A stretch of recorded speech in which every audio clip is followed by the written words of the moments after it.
देखो भाई, आज हम बात करेंगे जून 2023 का पेपर है ये। डीएमएलटी सेकेंड ईयर का पेपर है।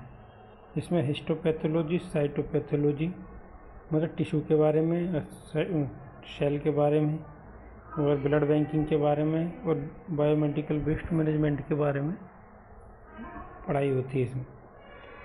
तो अब इसके एमसीक्यू पे चलते हैं। पहले सबसे एक नंबर पे है, सबसे पहले clearing agent used in histopathology.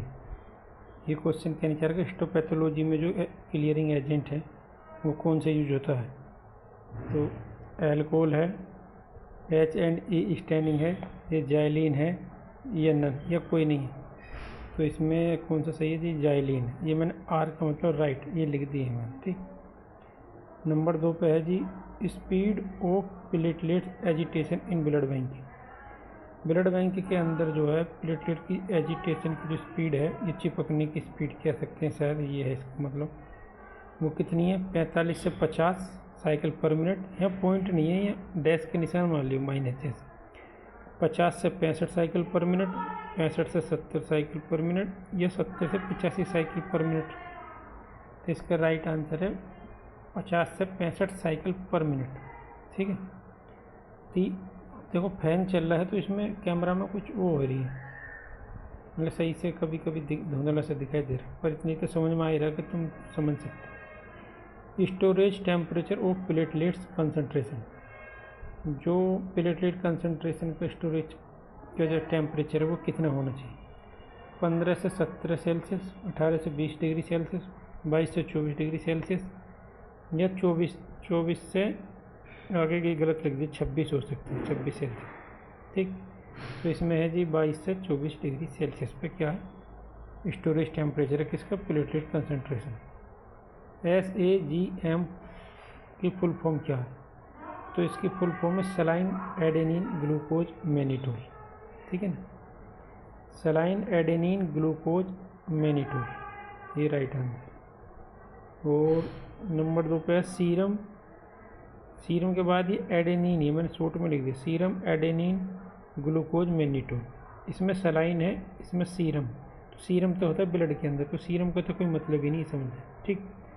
ये सलाइन है, सलाइन ध्यान। इसमें आगा सीरम एल्कोहल ग्लूकोज मैनिटोल या saline adenine glucose mannitol.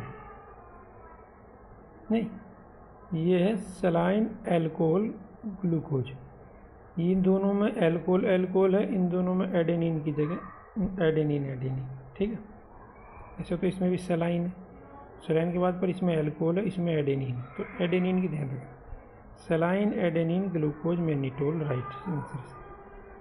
What number of gauge needle should be used for FNAC। FNAC के लिए कितने गोज की निडल यूज की जाती है?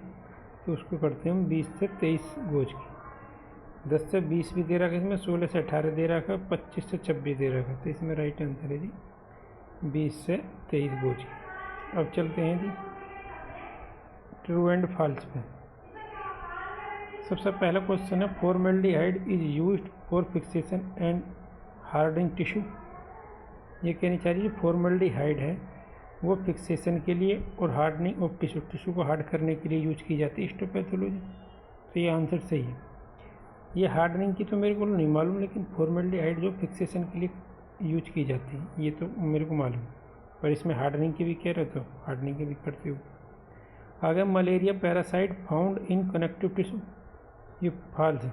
जो मलेरिया जो पैरासाइट है वो कनेक्टिव टिश्यू में पाया जाता है, मतलब ब्लड में पाया जाता है, तो ये गलत है। पाया तो ब्लड में जाता है, लेकिन ब्लड की भी किस में पाया जाता है? रेड ब्लड सेल्स में पाया जाता है। ब्लड जो ऐसे कनेक्टिव टिश्यू है, पर ब्लड के अंदर भी क्या है? ये रेड ब्लड सेल्स में रहता है, ना कि होल ब्लड में। आगे लिखो note in connective tissue, red blood cells में, ना कनेक्टिव टिश्यू। अब कनेक्टिव टिश्यू ब्लड की बोलते हैं, ठीक है। अब आ गया colour scheme to level A blood group is yellow. ये बोल रहा colour scheme to level A blood group is yellow. इसकी हिंदी मेरे को थोड़ी समझ से बाहर है। कलर स्कीम टू लेवल करने के लिए किसको? A blood group is yellow. पता नहीं यार क्या कर colour scheme to level A, blood group is yellow. पता नहीं भी इसकी क्या कहनी चाह रही, पर ये फाल्स है, ये देख, ठीक है ना। आगे लिख रहा है इसका राइट आंसर है वाइट, ना कि yellow. Yellow for blood group B, yellow जो है किसके लिए, ब्लड ग्रुप बी के लिए। इसमें दे रहा है ए, तो इसलिए फाल्स है, ए के लिए वाइट। अगर frozen section is a rapid method for tissue processing, frozen sectioning क्या है, एक रैपिड मेथड है किसके लिए, टिश्यू प्रोसेसिंग के लिए, तो ये राइट है जी, ठीक है ना। अब 5 नंबर पे blue colour bag is used to transport the blood for कोविड-19। जो ब्लू कलर के जो बैग हैं वो क्या है, वो यूज किए जाते हैं ट्रांसपोर्ट ले जाने के लिए, लाने के लिए, किसको, द ब्लड को, किसके लिए, कोविड-19 की जब जांच होती है ब्लड से, तो उसमें ब्लू कलर के जो ब्लड बैग हैं वो यूज करे जाते हैं ब्लड को लाने ले जाने के लिए। तो ये फाल्स है, इसमें रेड कलर के बैग जो है क्या यूज किए जाते हैं। आगे बोलना, रेड बग पंक्चर नहीं, रेड बग या पंक्चर रेसिस्टेंट कंटेनर यूज किए जाते हैं, ठीक है। अब आगे आ जाते हैं जी, ये फिल इन द ब्लैंक, मतलब खाली स्थान भरो, ये कहनी चाहिए, रिक्त स्थानों को भरिए, ये कहनी चाहिए लाइन। इसमें चलते हैं हम, name of 2 type of microtome. जो टाइप के माइक्रोटोम कौन कौन से, रोटरी एंड स्लेज क्रायोस्टेट, ये 3 दे रहा नहीं, एक तो रोटरी होगा, एक होगा क्रायोस्टेट। क्रायोस्टेट को क्या बोल देते हैं, स्लेज बोल देते हैं, sledge microtome. What should be thickness of tissue section histopathology, histopathology में जो टिश्यू सेक्शन की जो थिकनेस है, मोटाई कितनी होनी चाहिए, 3 से 5 माइक्रोटोम, म्यू एम माइक्रोटोम बोल रहा हूँ। आगे है Bombay blood group described by, Bombay blood group को किसने खोजा था, बाई एम बेंडे 1952 में। पीआरपी की फुल फॉर्म क्या, प्लेटलेट रिच प्लाज्मा, ठीक। Ideal temperature for fixation of tissue कितना होना चाहिए, रूम टेम्परेचर पे क्या है फिक्सेशन हो जाए किसका, टिश्यू का, या 20 से 24 डिग्री सेल्सियस पे कैसे। तो ये 15 नंबर के तो देखो यही होगा, ठीक। 5 नंबर। अब आ जाते हैं लॉन्ग पे। लॉन्ग में भी सबसे पहले है describe the aspiration technique of FNAC. जो एफएनएसी की एस्पिरेशन टेक्निक उसको बताना, इट्स एडवांटेज और डिसएडवांटेज, इसके फ़ायदा और नुकसान बताने हैं, and reason of inadequate aspiration, proper मात्रा में एस्पिरेशन ना होने की क्या क्या वजह हो सकती हैं वो बताना। What is the ABO blood group system, ABO blood group system बताना। एनुमेरेट रेयर ब्लड ग्रुप बताना है, और describe Bombay blood group and testing method, Bombay blood group बताना और उसकी टेस्टिंग मेथड बताना। एक क्वेश्चन के अंदर कितने क्वेश्चन पूछें देख लो, what is the ABO blood group system, तो एक क्वेश्चन तो यही हो। एनुमेरेट रेयर ब्लड ग्रुप, ये बताना। तो describe Bombay blood group, describe करना बॉम्बे ब्लड ग्रुप को, और इसकी टेस्टिंग मेथड। 1 2 3 4 5, एक तरीके से 4 से 5 क्वेश्चन ही पूछ रहे एक क्वेश्चन के अंदर, ठीक है ना। ऐसे लॉन्ग क्वेश्चन है तो कम से कम इसमें ऐसा मान चलो 4 पीस तो बननी चाहिए, है कि ना, मेरे हिसाब से। अब भरने तो 5 भर दो तो 5 भर दो, पर ये ध्यान रखिए कॉपी कम ना पड़ जाए, कभी तुम भरने में लग जाओ।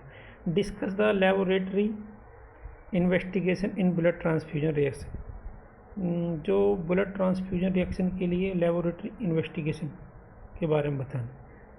कहने का मतलब किसी को अगर ब्लड देना है, किसी मरीज को ब्लड बैंक से ले जाकर चढ़ाना है, तो कुछ क्या है इसमें लेबोरेटरी इन्वेस्टिगेशन, उसकी कौन कौन सी जांच मतलब पहले होंगी। ये जैसे तुम ब्लड बैंक में ब्लड देना चाहते हो तो पहले तुम्हारी कुछ जांचें करेंगे ब्लड बैंक वाले, कौन कौन सी जांचें उनके बारे में बताना, ठीक है ना।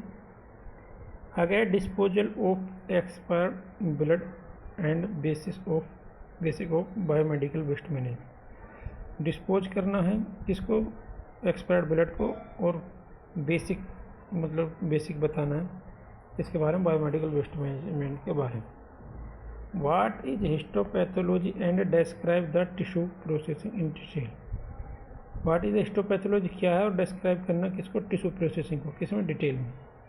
Type of blood collection bags, जो ब्लड कलेक्ट करने वाले जो बैग हैं जिसमें ब्लड रखते हैं, और anti coagulant use in blood bank, मतलब ब्लड बैंक के बारे में बताना और कौन कौन से एंटी कोआगुलेंट यूज होते हैं ब्लड बैंक को बताने।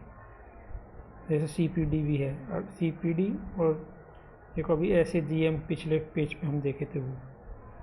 अब आगे चलते हैं जी शॉर्ट क्वेश्चन में। Receiving of sample in histopathology, histopathology lab में सैंपल को कैसे रिसीव करना वो बताने जी।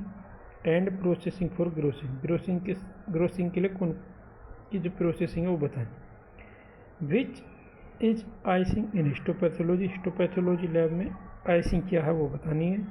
Instrument used in cytopathology, cytopathology lab में कौन कौन से इंस्ट्रूमेंट यूज होते हैं वो बताएं। सीमेन एनालिसिस बताना, ये DMLT फर्स्ट ईयर का टॉपिक है लेकिन इसमें भी दे रखा था। Describe the process of decalcification for short और लॉन्ग बोन, शॉर्ट और लॉन्ग बोन के लिए डीकैल्सिफिकेशन के प्रोसेस को बताना है कि उसमें से कैल्सिफिकेशन कैसे हटाना वो बताएं। एक बात और ध्यान रखना, जैसे इसमें पेपर फर्स्ट और सेकंड में बता रहा हूँ, ये जैसे कि ये है हिस्टोसाइटोलॉजी ब्लड बैंकिंग BMW, तो ये मत सोचना कि इसमें सिर्फ सेकंड पेपर में जो सिलेबस दे रखा है Uttar Pradesh state medical faculty की वेबसाइट पर उसी के क्वेश्चन है। पेपर फर्स्ट के सेकंड में क्वेश्चन 1-2 आ सकते हैं या 2 से 4 भी आ सकते हैं, कोई ज़रूरी नहीं है, 2 ही हैं। और जो पेपर सेकंड के क्वेश्चन है वो पेपर फर्स्ट में देखने को मिल सकते हैं, ठीक है ना। और हो सकता है कि DMLT फर्स्ट ईयर के भी, जैसे कि इसमें अभी सीमेन एनालिसिस वो DMLT फर्स्ट ईयर के टॉपिक है उत्तर प्रदेश के सिलेबस के हिसाब से देखें तो, लेकिन देखो इसमें भी आगे सेकंड ईयर में, तो ऐसे बहुत क्वेश्चन रहते हैं जो फर्स्ट ईयर के सेकंड ईयर में आ जाते हैं, सेकंड ईयर के फर्स्ट ईयर में आ जाते हैं, और जो फर्स्ट पेपर के सेकंड पेपर में, सेकंड पेपर के किसमें आ जाते हैं, सेकंड पेपर फर्स्ट पेपर। पंखा चल रहा है मेरे, तो देखो इसमें टिम सी हो रही कुछ, पर फिर भी तुम समझ जाओगे। और तुम चाहते हो कि मैं इनके भी आंसर बताऊं तो तुम बता देना, इन सब के भी करा सकते हूँ, पर टाइम तो लगेगा भैया, वैसे तो है नहीं कि तुम्हें पता ही इनके सबके उत्तर ढूंढनी मुश्किल है। कभी गूगल से, कहीं AI से, या कुछ मेरे वैसे ढूंढने पड़ेंगे जहाँ तहाँ से, वैसे तो मिलने के ना एकदम। पर इनमें बहुत सारे आंसर जो हैं मेरे यूट्यूब चैनल पर पड़े होंगे, जैसे बायोमेडिकल बेस्ड FNAC के बारे में, और बायोमेडिकल बेस्ड के बारे में, रिसीविंग सैंपल हिस्टोपैथोलॉजी ये भी होगा, ये आइसिंग नहीं है। इंस्ट्रूमेंट साइटोपैथोलॉजी ये है और ये नहीं है, ठीक है ना। सब वीडियो बंद करते हैं यार भाई, मेरे चैनल को यार सब्सक्राइब भी कर देगा, इतनी मेहरबानी यार तुमसे हो जाएगी तुम्हारी मेरे पे, ठीक है। अब वीडियो बंद कर रहा हूँ।